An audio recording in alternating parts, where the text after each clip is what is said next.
কপালে যেন ভালো কিছু লেখা হয়, তাকদিরে ভালো কিছু লেখা হয়, তার জন্য আমরা কি করব? আমরা জানি সব রাতে ভাগ্য নির্ধারণ হয়ে থাকে, কি আমল করলে আমার ভাগ্যে আল্লাহ তাআলা ভালো কিছু লিখে দিবেন।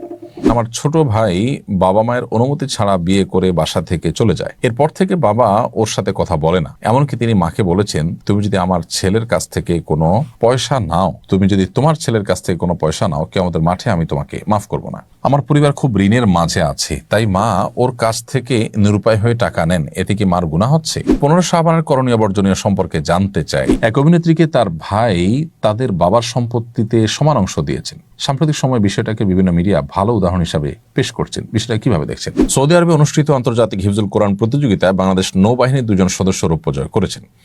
এই প্রতিযোগিতায় 32টি দেশের প্রায় 200 নাগরিক অংশ নিয়েছেন। এরপরে কিছু বলবেন আশা করি।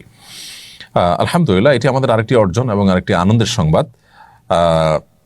বাংলাদেশে ইতিপূর্বে আন্তর্জাতিক বিভিন্ন হিফজুল কোরআন বা কেরাত কম্পিটিশনে বাংলাদেশের মাদ্রাসার ছাত্রদের, হিফজের ছাত্রদের, কোনমতে শিশুদের তাদের বিভিন্ন অর্জনের কথা আমরা দেখেছি, জেনেছি যে তারা অনেকগুলো দেশকে পেছনে ফেলে তারা চ্যাম্পিয়নের মুকুট তারা নিয়ে এসেছেন বাংলাদেশে। এটি আমাদের জন্য অনেক বড় গৌরবের বিষয়।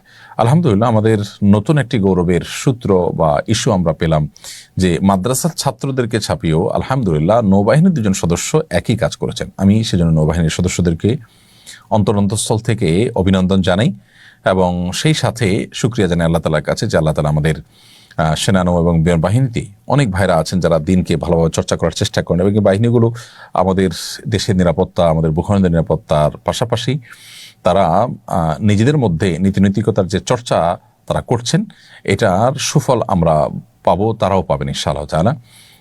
নিশ্চয়ই তাদের এই দিনই চেতনা তাদের যে পেশাগত দায়িত্ব সেটা পালন করতে আরও বেশি তাদেরকে উদ্বুদ্ধ করবে এবং তাদের লক্ষ্য পানে এগিয়ে যেতে আরও বেশি সাহায্য করবে ইনশাআল্লাহ বিদিনিল্লাহ। একজন ইমানদার, আল্লাহর প্রতি বিশ্বাসী, জান্নাতে প্রত্যাশী যখন হবেন তখন তার জীবন বাজি রেখে যেখানে চ্যালেঞ্জ মোকাবেলা করা অনেক সহজ হয়।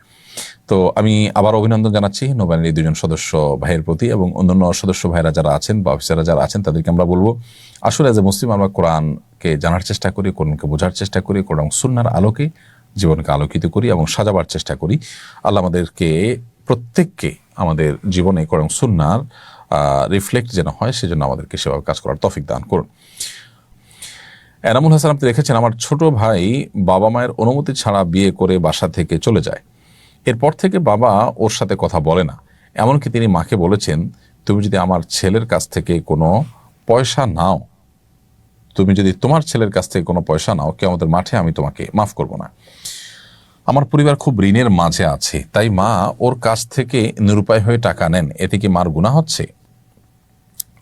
ভাই এনামুল হাসান, আপনার ছোট ভাই অন্যায় করেছেন, মা বাবাকে না জেনে বিয়ে করেছেন, কিন্তু যদি সে একেবারে অজায়গায় না যায়, আপনাদের সাথে সামঞ্জস্যপূর্ণ হয়, এরকম জায়গায় যায় এবং দিনদারিতা মেয়ের ভেতরে এটা দেখে, মেয়ের পরিবারের মধ্যে এটা দেখে সে বিয়ে শাদী করে থাকে বা একেবারে খুব বেশি যেটাকে বলে অস্বাভাবিক অসামঞ্জস্যপূর্ণ কোনো কাজ না করে থাকে, তাহলে তার এটাকে মেনে নেওয়া উচিত আপনাদের এবং যেটা করে ফেলেছে সে সেটাকে সন্তুষ্ট চিত্তে আপনারা গ্রহণ করা উচিত। অন্তত অ্যাটলিস্ট জেনা তো হচ্ছে না, গুনাহ তো করছে না, সেই জায়গা থেকে আপনার বাবাকেও বোঝানো উচিত।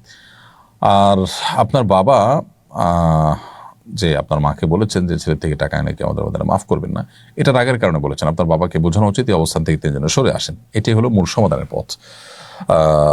এর বাইরে আপনার মা অবশ্য স্বামী নির্দেশ অমান্য করে সন্তানের কাছ থেকে টাকা নেওয়া উচিত না। সেক্ষেত্রে আপনার মা এবং আপনার বাবাকে কনভিন্স করবেন, বোঝাবেন, আল্লাহর ভয় দেখাবেন যে মানুষকে ক্ষমা করলে আল্লাহ তাকে ক্ষমা করেন, তাকে বোঝাবেন।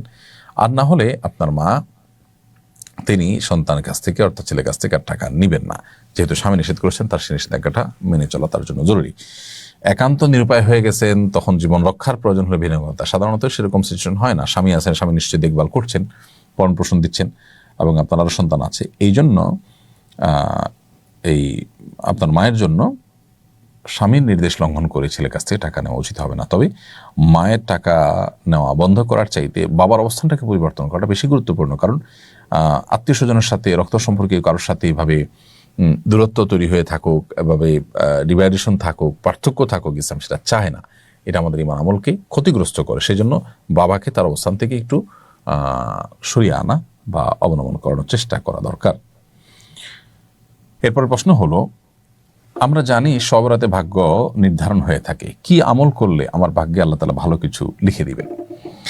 প্রিয় দর্শক, শবে বরাতে বা মধ্য শাবানের রাতে ভাগ্য নির্ধারণ করার কথাটি বিশুদ্ধ কোনো হাদিস দ্বারা প্রমাণিত নয়, বরং সূরা দুখান থেকে আমরা জানতে পারি আল্লাহ তাআলা লাইলাতুল কদরে মানুষের গুরুত্বপূর্ণ বিষয়গুলো ধার্য করে থাকেন। আল্লাহ বলেছেন ফিহা ইউফরাকু কুল্লু আমরিন হাকিম, যে রাতে কোরআন নাজিল হচ্ছে সে রাতেই গুরুত্বপূর্ণ সব বিষয়গুলো ধার্য হয়ে থাকে। বিধায় একজন মুসলমান তিনি লাইলাতুল কদরে তার নসিব ভালো কিছু যেন হয় সেজন্য তিনি সচেষ্ট থাকবেন। এর বাইরে শবে বরাত বা মধ্য শাবানের রাতে ভাগ্য নির্ধারণ হয়ে থাকে সারা বছরের, এই মর্মে হাদিস থাকলেও সেটি বিশুদ্ধ নয়।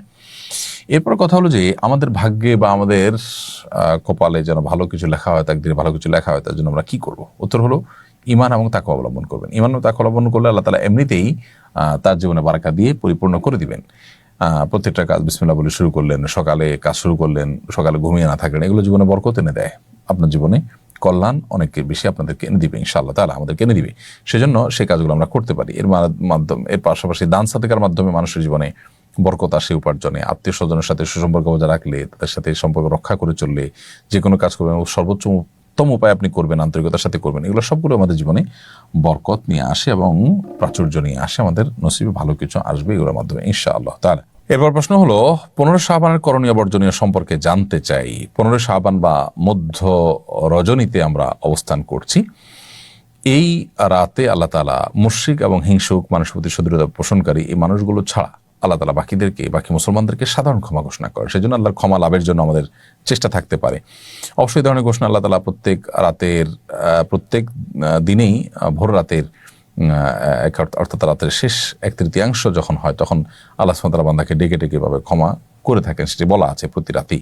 তো শাবানের মধ্য রজনীতে পুরো রাত জুড়েই এটি প্রযোজ্য, হাদিস আলোকে বোঝা যায়। কিন্তু এরাতে ভাগ্য নির্ধারণ করা হয়, এরাতে হালুয়া রুটি খাওয়া উত্তম বা সওয়াবের কাজ, কিংবা এরাতে মসজিদে সমবেত হয়ে জিকির আজকার, সম্মিলিতভাবে দোয়া, অথবা এর জন্য বিশেষ কোনো আয়োজন করতে হবে, আলোকসজ্জা করতে হবে, মসজিদগুলোতে গোসল করতে হবে, কবরস্থান জিয়ারত করতে হবে, এরকম আরো নানাবিধ ধারণা আমাদের সমাজে আছে, যার কোনোটি আসলে কোনো হাদিস, বিশুদ্ধ কোনো হাদিস দ্বারা সাব্যস্ত নয়। এই জন্য মধ্য শাবানের রাত আল্লাহ তাআলা ক্ষমা করেন, হাদিসে আছে। আপনি ক্ষমা পাওয়ার জন্য চেষ্টা করবেন। আর রাতভর ইবাদত, দিনভর রোজা রাখার আলাদা আলাদা মানে পৃথক পৃথক ফজিলতের কথা বলা আছে, সেগুলো একটাও কিন্তু বিশুদ্ধ কোনো হাদিস দ্বারা প্রমাণিত নয়। এক অভিনেত্রীকে তার ভাই তাদের বাবার সম্পত্তিতে সমান অংশ দিয়েছেন। সাম্প্রতিক সময় বিষয়টাকে বিভিন্ন মিডিয়া ভালো উদাহরণ হিসাবে পেশ করছেন। বিষয়টা কিভাবে দেখছেন? দেখুন, অনেক চমকপ্রদ বিষয় আছে যেগুলো দেখতে বেশ সুন্দর, কিন্তু বাস্তবতা বিবর্জিত। বাবার সম্পদে সন্তান হিসাবে ছেলেকে যতটুকু শরীয়ত দিয়েছে, মেয়েকে তার কম দিয়েছে, অর্ধেক দিয়েছে। এখানে সন্তানকে সমান হারে শরীয়ত দেয়নি, কারণ শরীয়ত ন্যায্য অধিকার দিতে চেয়েছে। সমান আর ন্যায্য দেওয়া দুটো এক জিনিস না। আপনি আপনার বোনকে আপনার বাবার সম্পদে যতটুকু আপনি ভাগ পান সমান হারে দিয়ে দিয়েছেন। এই দিয়ে দেওয়াটা যদি আপনার পক্ষ থেকে স্বেচ্ছায় হয়, সমান কেন, আপনি পুরোটুকু দিয়ে দেন যে আমি নেবই না, সেটা তো ভালো। যদি বোন অভাবী হয় আপনি দিলেন, শরীয়ত নিষেধ করে না। কিন্তু আপনি যদি মনে করেন যে এটা তার প্রাপ্য, এটা তার অধিকার এবং তাকে এটা দেওয়া উচিত, আমি না দিলে জুলুম করব, তাহলে সেক্ষেত্রে আপনার ইমান নিয়ে টানাটানি দেখা দিবে। কারণ বাবা মায়ের সম্পদে তার জন্য শরীয়ত আপনার সমান অংশ রাখে নাই। কেন রাখে নাই? আপনি আপনার স্ত্রীর ভরণ পোষণ করতে বাধ্য, আপনার বোন তার নিজের ভরণ পোষণ এর দায়ভার বহন করতে তিনি বাধ্য নন।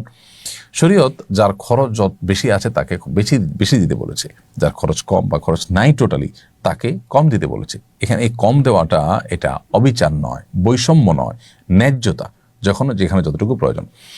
যাদের ফ্যামিলি ব্যবস্থাপনার প্রতি অ্যালার্জি আছে, যারা চায় মানব সভ্যতাই পৃথিবীতে সংকটের মধ্যে পড়ুক, ফ্যামিলি ব্যবস্থাপনা ভেঙে পড়ুক, মানুষের জন্মের হার কমে যাক, তারা মূলত এটাকে প্রমোশন করে। কারণ এর মধ্য দিয়ে একজন নারী তিনি পুরুষের সমান সমান পরিবারে অংশগ্রহণ করবেন অর্থনৈতিকভাবে, এবং এর মাধ্যমে স্বামী স্ত্রীর মধ্যকার এমনি সম্পর্ক ঠুনকো হয়ে যাচ্ছে আমাদের সমাজে, সেটা আরও ঠুনকো হবে। আমরা দেখি পৃথিবীর উন্নত দেশগুলোতে কি অবস্থা হয়ে গেছে পরিবার ব্যবস্থাগুলো। সবাই যার যার জায়গায় অতি স্বাধীনতা এটা ভোগ করার ফলে যেটা হয়েছে যে তাদের মধ্যে দাম্পত্য জীবনের সুখ, তারপরে তাদের পরস্পরের প্রতি ভালোবাসা এবং সন্তান গ্রহণ করা, একটা সুন্দর সংসার গড়ে তোলা, এগুলোর প্রয়োজনে তারা অনুভব করে না। প্রত্যেকে যার যার নিজেকে স্বয়ংসম্পূর্ণ মনে করে এবং তিনি তথাকথিত লাইফকে এনজয় করার নামে এগুলো করেন, যদিও প্রকৃত এনজয় হয় পারিবারিক ব্যবস্থাপনার মাধ্যমে। সেজন্য অভিনেত্রীর ভাই তাকে বাবার সম্পত্তিতে সমান দিয়ে তিনি উদারতার পরিচয় দিয়েছেন, যদি তার নিজে থেকে তিনি দিয়ে থাকেন। আল্লাহর বিধানের প্রতি তার যদি কোনো সংশয় থাকে তাহলে সেটা তার ঈমান হরণ করার বিষয় হবে। আমাদের এক শ্রেণী মিডিয়া আছে যারা পশ্চিমা বিভিন্ন সংস্কৃতিকে দেশে প্রমোট করে থাকে, যারা এই দেশের সংস্কৃতির বিরুদ্ধে অবস্থান নিয়ে থাকে, তারা এগুলোকে নানাভাবে ভালো উদাহরণ হিসাবে দেখাবে। এর চাইতে হাজারটা ভালো উদাহরণ আমাদের সমাজে আছে, সেটা কিন্তু তারা দেখবেন যে অবলীলায় এড়িয়ে যান। তারা একটা নির্দিষ্ট এজেন্ডা বাস্তবায়ন করার জন্য মূলত এই প্রক্রিয়াটা অবলম্বন করেন। আল্লাহ তাআলা আমাদেরকে তাদের সমস্ত ষড়যন্ত্র থেকে হেফাজত রাখুন।